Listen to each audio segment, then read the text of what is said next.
typically they have very little stability in their lives, and instability, insecurity, change and transition and turmoil isn't what they need. They often talk about the fact that professionals in their lives come and go very quickly, sometimes go without even acknowledging they're going. And it's probably worth pausing and reflecting on how that feels for them.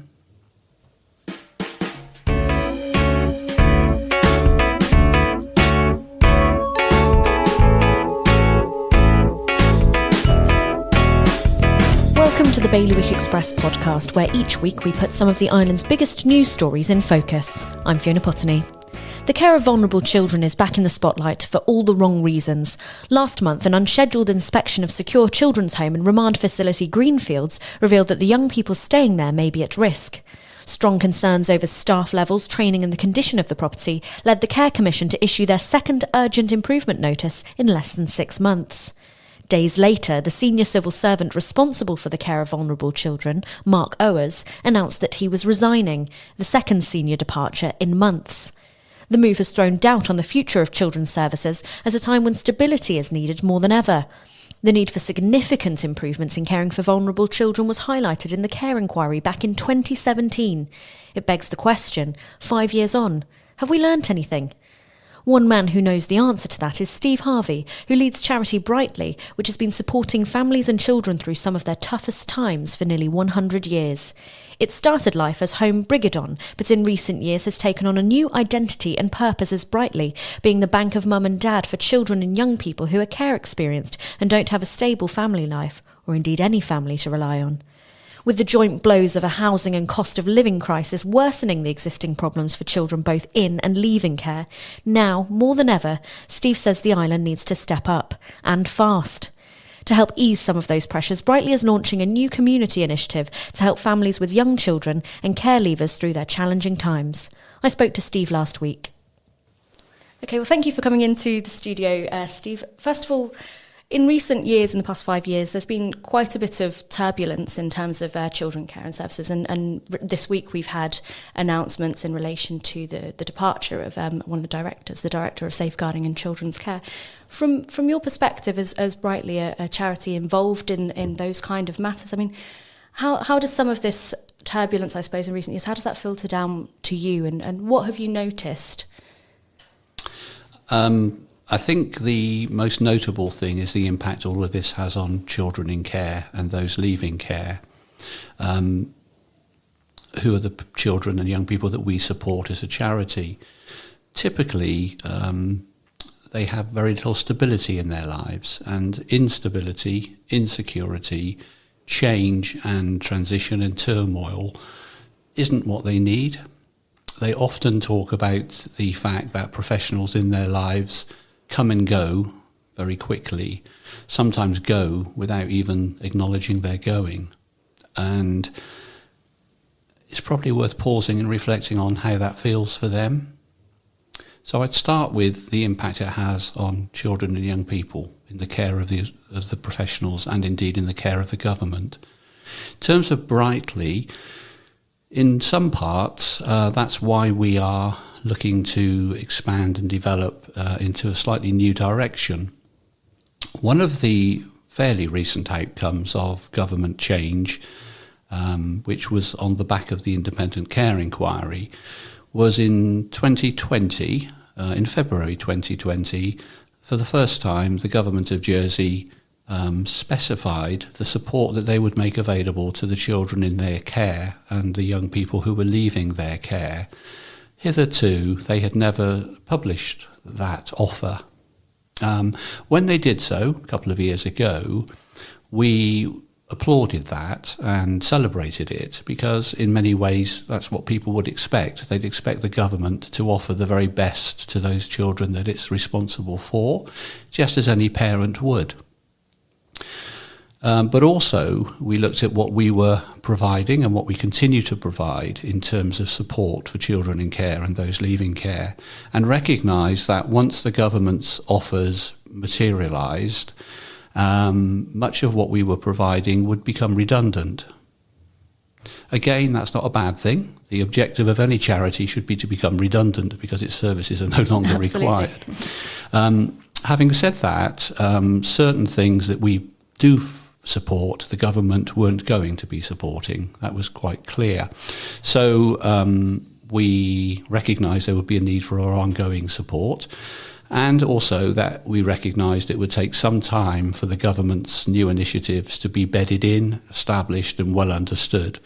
And that's still an ongoing process. We're certainly not there yet. But in light of that development, we also considered how else we might extend our support. And we'll come on to talk about that, I'm sure, in a way that was meeting an unmet need in the island, and also in a way that was consistent compatible with our own history and ethos. After all, we've been around for almost 100 years, putting children first, I'm pleased to say. Well, that was something I wanted to just ask you to set the scene for a little bit, if you could, because obviously Brightly does have this very, very long and very special history in the island, stretching all the way back to 1925, I think. So can you just tell us a bit about how it has developed over time? Just take us through that evolution. A quick history lesson. So initially, our charity was established to support those with TB back in the day. And the building, Brig-y-Don, was set aside for that purpose. Over the years, of course, TB has largely been eradicated. Thankfully. And the needs of children, disadvantaged children, vulnerable children, if you like, and their families have evolved and changed over the years. And obviously our particular response to that has changed as well. For many years we ran services, provision, hands-on services for children, a nursery for example. But eventually that became unsustainable. And we moved away from direct service provision into the charity that we are today some time ago, and rented our premises initially to the government of Jersey, who ran Brig-y-Don at a children's home. And then more recently to another local charity by the name of Silkworth, who ran it as Hope House short term. And we've recently introduced new tenants, the Bode Foundation, who are just recently taken the keys of the building and are going to be doing something really exciting called the Bode Camp, or Camp Bode, from those premises. In the meantime, we have, as a charity, we kind of in shorthand say that we're the bank of mum and dad when there's no mum and dad involved. But perhaps given what I said earlier about the government's intentions, they might become the bank of mum and dad and provide all the things that mum and dad should provide for a child or young person. So perhaps in our turn, we might become the bank of gran and granddad, or auntie and uncle, providing the icing on the cake rather than the cake. So that's, in simple terms, our sort of nearly 100-year history in a nutshell. So clearly over time, the children and the backgrounds that they have changed, the ones that you're supporting. So if we zoom in particularly on the past 5 years since the care inquiry, where have you seen the most need for some of these things? Or are there certain areas of the community or certain problems in particular that have arisen that Brightly are having to respond to with those either Bank of Mum and Dad services or other types of care and support? I think it's always been a problem, but more prominent than ever now is housing and accommodation. We all know that, the challenges in Jersey about having a roof over one's head. And if you are a care leaver with very little support, financial or otherwise, moving towards independent living and away from a residential situation where you've been in care is a huge challenge. As I say, not only financially but also practically, and having the resources, skills, expertise, backup, support to help with that transition is certainly a big challenge, if you can find a place and afford a place in the first place. Other than that, there are many ongoing challenges facing young people who are leaving care. And the other, I think, one that I would draw attention to is having, and the care inquiry was very explicit about this, is about their voice being heard and their needs being understood and properly addressed. Very often in the past, and I'm afraid to say still somewhat true today, their needs are not genuinely listened to or responded to. And we do have another new charity in Jersey, Jersey Cares, who are very much advocating on behalf of those in care and those leaving care, and working superbly well to ensure that the voice of those children and young people is properly heard and dealt with and not just ignored. That point is really important about the voice of the child. As you state, it's something that was brought up in the care inquiry and is clearly something we're not hearing enough of now. What is the voice of the child saying? From Brightly's perspective, what do children need right now, those who are vulnerable? What's the most urgent and pressing thing for them? I think it's a case-by-case question. The sloppy answer to that question is anything and everything. Perhaps those listening would just think back to their own adolescence. What did you want when you were 14, 16, 18, 20? There are some typical things that we all want, like our first set of keys for a car, or security of employment, or an opportunity perhaps to be moving on and living independently, or support with training and education, something that's often been quite chaotic for the people we support because of the situation they were in when they were of school age. Sometimes it's much more practical stuff, like somebody there to talk to, somebody there to listen to me, someone there to understand what I need. Sometimes too, it might be some therapeutic support. Often children have experienced significant trauma in their early lives or later lives, which is impacting and holding them back significantly, and accessing that kind of support can both be problematic and expensive. The list really is endless, and we pride ourselves as a charity at Brightly of being pretty open-minded. We don't put too many barriers in the way, and secondly, being very responsive and swift to act. Often the children and young people that we're dealing with have experienced broken promise after broken promise, don't really believe anything's ever going to happen to make much difference for them, and don't really, if we're honest, trust very much, and why should they? So we don't want to be adding to that experience, so we try to be as swift and as positive and as conclusive as we can, in order that applications to us are dealt with and resolved as quickly as possible. Many of the things that you outlined there that are kind of desired are things that we would tend to take for granted, very, very simple things. What does it mean not to have those things? You know, how does that make some of the children feel, and what does that mean for their futures if those things aren't there? Well, both the parts of that question are really important. First of all, it can tend to make people feel that they're not important, that they're not valued, that they don't count enough if they haven't got some of the fundamental things that many young people and children would just simply take for granted. And that in itself is very difficult and damaging for their self-esteem, their self-confidence, their future prospects. But also it can mean that they are experiencing, severe anxiety or concerns about, where am I going to sleep tonight? How am I going to pay for the electricity at the end of the week? Or how might I ever possibly get enough money together to do a driving lesson, or whatever it might be for them?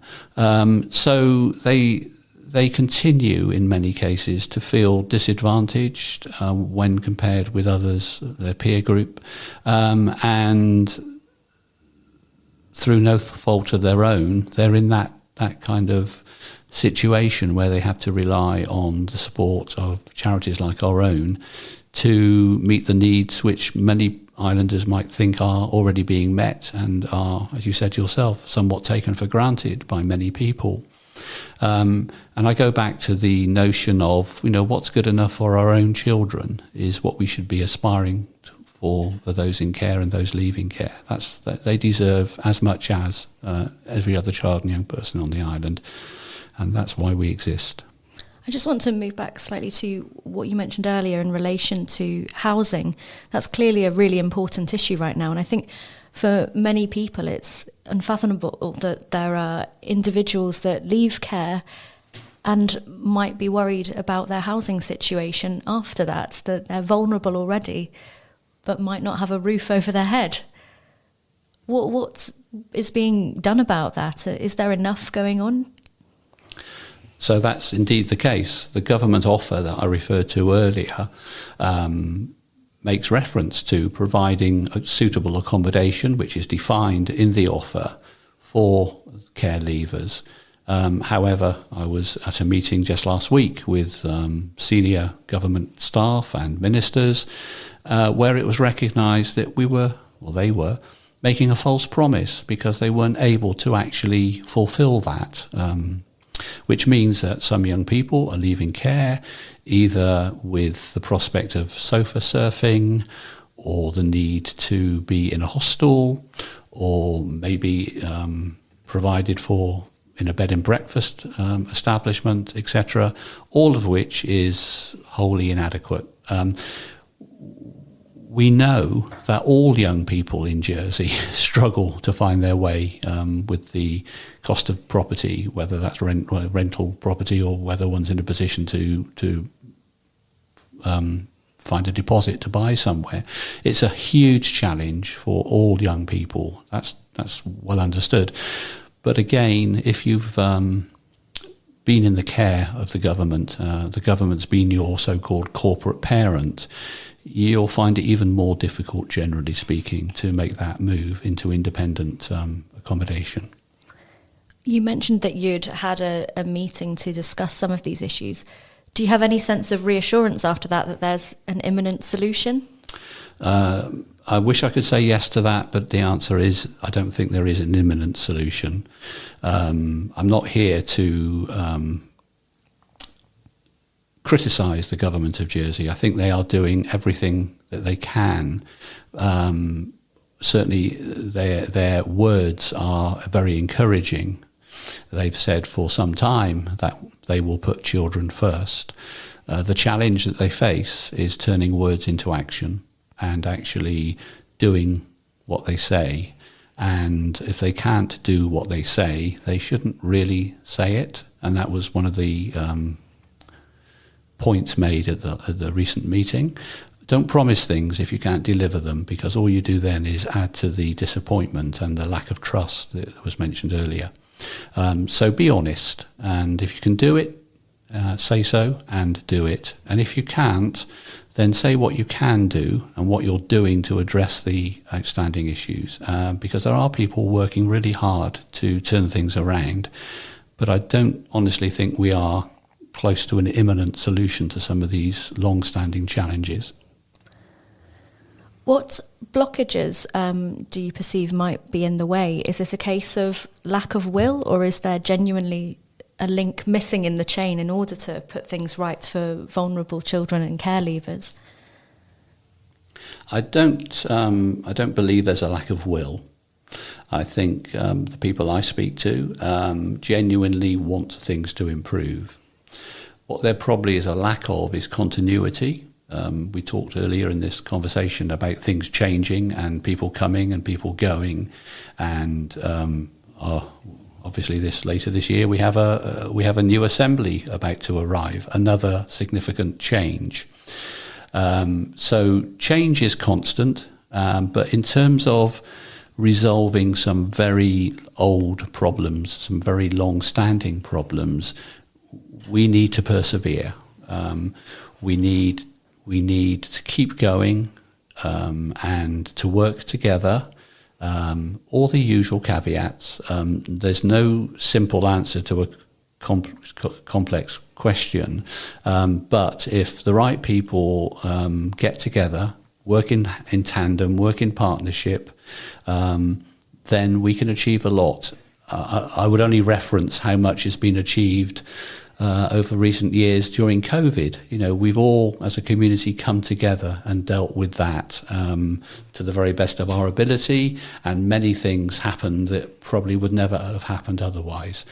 Ditto the current crisis in Ukraine and how the island has responded positively to meet the needs in that tragic situation. We can do the same thing for other ongoing local challenges, such as making sure that those in care and those leaving care receive proper and appropriate timely support.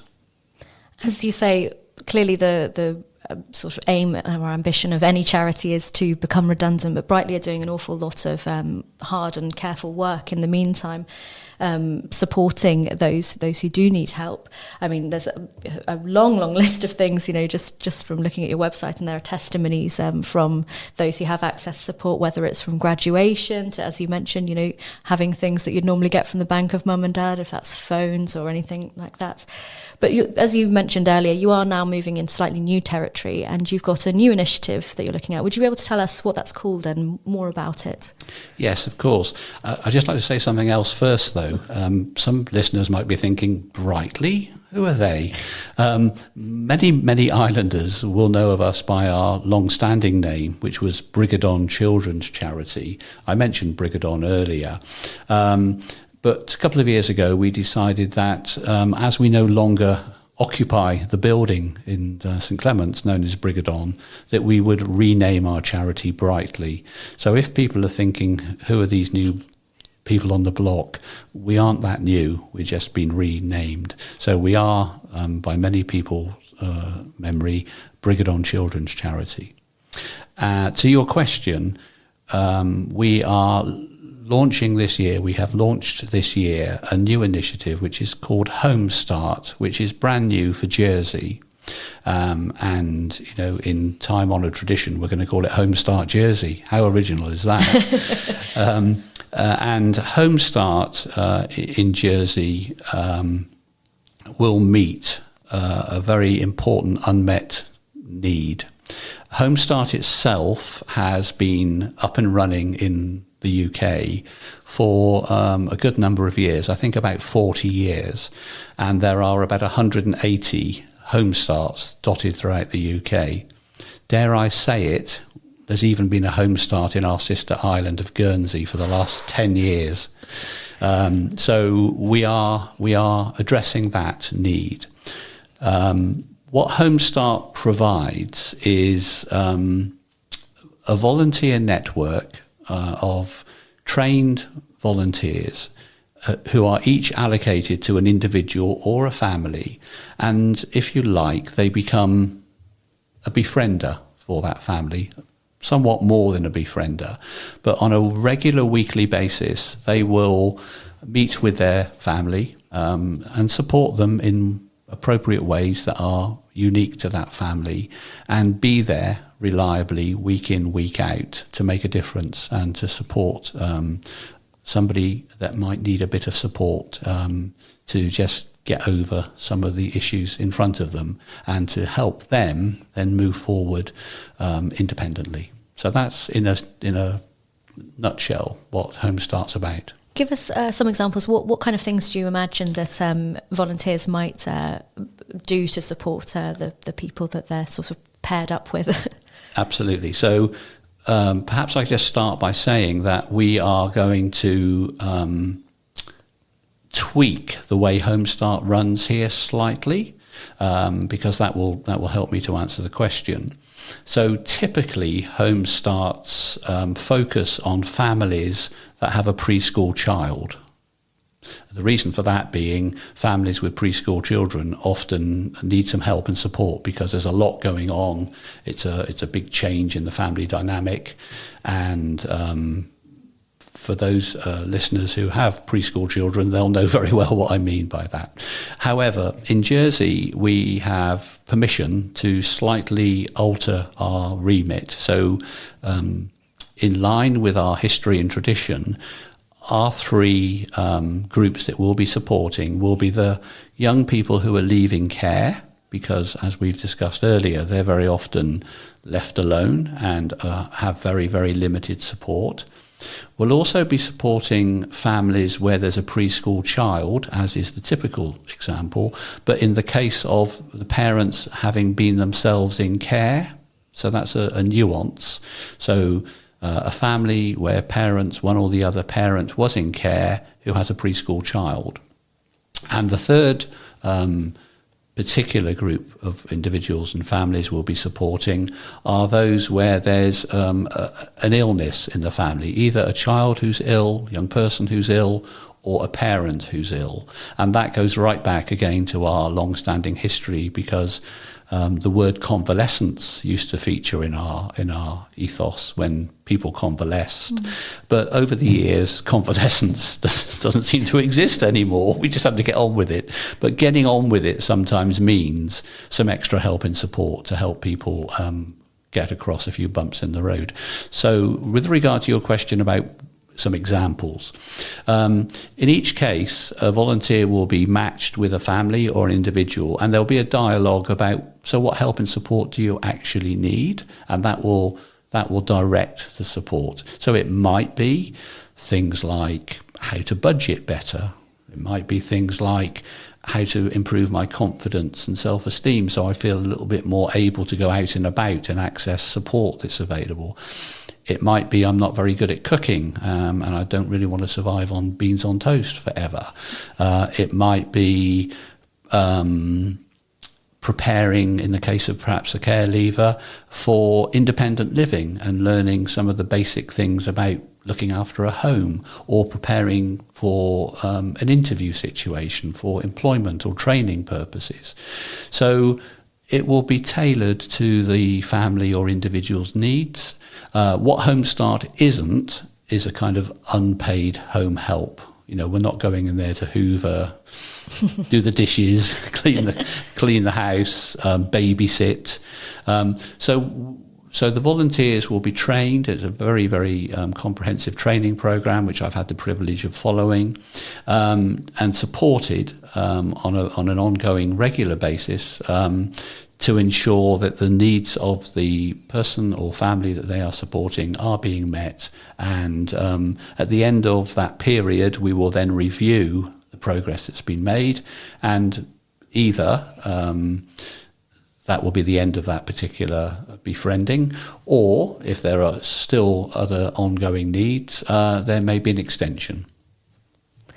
So how will you be finding those volunteers? You know, how can people get involved, and what type of skills should they have?